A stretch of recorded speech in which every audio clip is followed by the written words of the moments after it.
Shalom saudara-saudari yang terkasih, tema renungan kita Yesus nama di atas segala nama yang dibawakan oleh Pendeta Drison Ginting.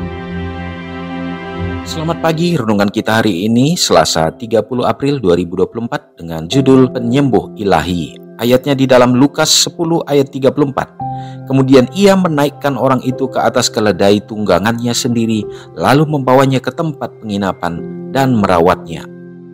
Semangat orang Samaria yang baik hati belum banyak ditunjukkan di gereja-gereja kita.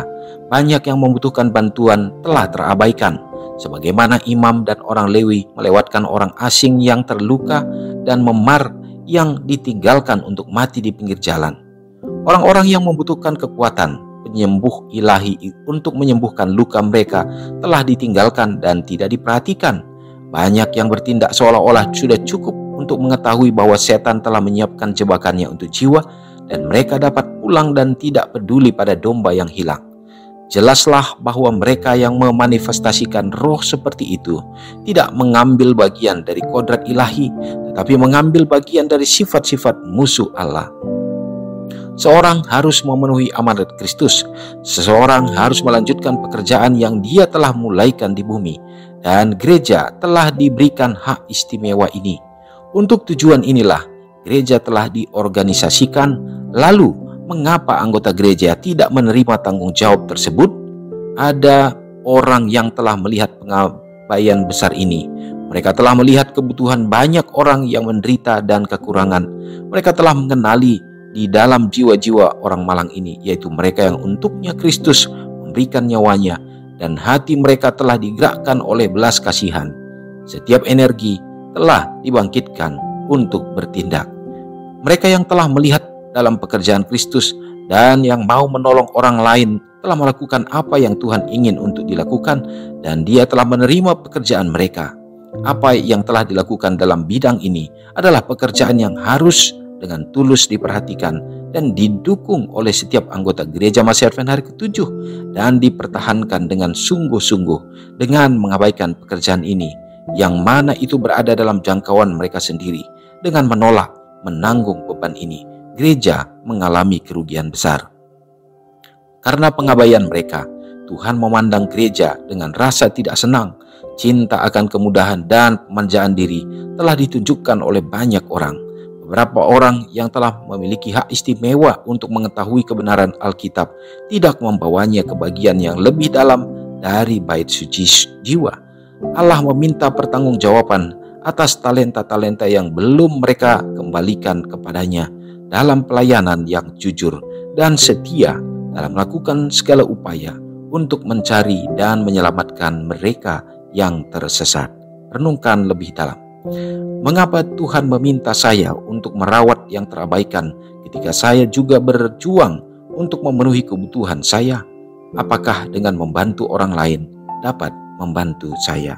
Terpujilah Tuhan atas pekabaran yang begitu baik, begitu indah menjadi bahagian kita. Walaupun dikatakan melalui renungan ini yang juga menjadi tantangan bagi kita, karena gereja sesungguhnya sekarang ini sudah melupakan apa yang menjadi tanggung jawab kita dan bagaimana kita harus melakukan, yaitu kebaikan dan juga apa yang menjadi tujuan daripada penyembuh ilahi untuk merawat orang yang sakit, memperhatikan orang yang berkekurangan. Demikian juga dalam segala keperluan dan kebutuhan kita harus bertanggung jawab. Kita harus turut bersama-sama untuk memperhatikan mereka. Sama seperti seorang Samaria yang baik hati itu, yang mana dia memberikan pelayanan yang terbaik, dan bahkan saudaraku, dia tidak tanggung-tanggung untuk memberikan dan menyatakan kasihnya kepada orang yang sama sekali yang dia tidak kenal itu. Bagaimana dengan kita di akhir zaman ini? Seperti pertanyaan yang terakhir ini, di saat kita juga harus hidup, di saat kita juga harus bekerja, kita juga harus membutuhi kehidupan keluarga kita, tetapi kita tetap harus memiliki tanggung jawab untuk menunjukkan kasih Kristus dalam kehidupan kita.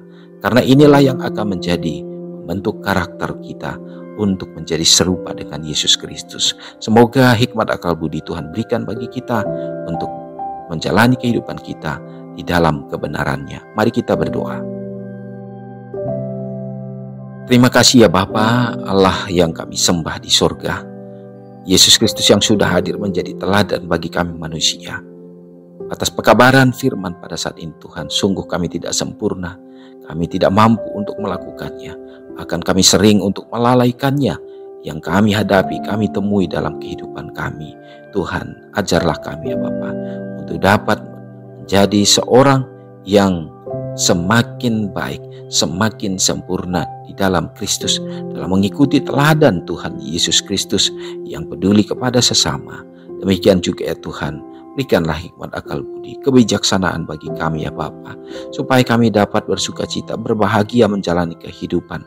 Tetapi di samping itu juga kami bersukacita dan berbahagia untuk menjadi terang, menjadi pembawa kabar keselamatan, dan juga ya Tuhan untuk menjadi bagi kasih di dalam kehidupan kami dimanapun kami berada. Tuhan, terima kasih. Biarlah Engkau yang akan mengajar kami dalam tugas tanggung jawab yang berat ini. Tetapi inilah yang akan menjadi sukacita bagi kami, karena kami akan semakin disempurnakan di dalam kasih Kristus, di dalam sifat dan karakter kami. Tuhan, terima kasih. Hari ini dimanapun umat-umat Tuhan berada, biarlah Tuhan akan memberkati, berikan kekuatan, berikan kesehatan, dan yang sakit Tuhan akan pulihkan.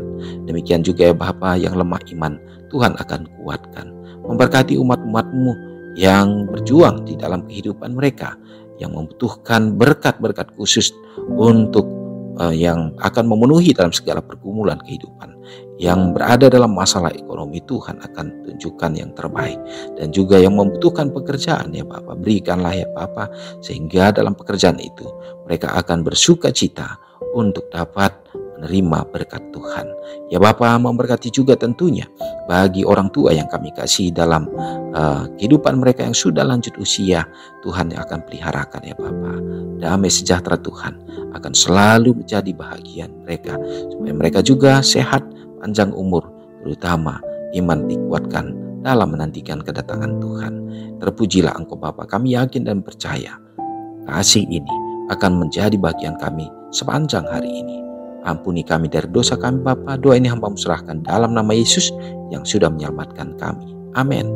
Selamat pagi, selamat beraktivitas. Tuhan Yesus memberkati. Ingatlah Matius 5 ayat 13-16.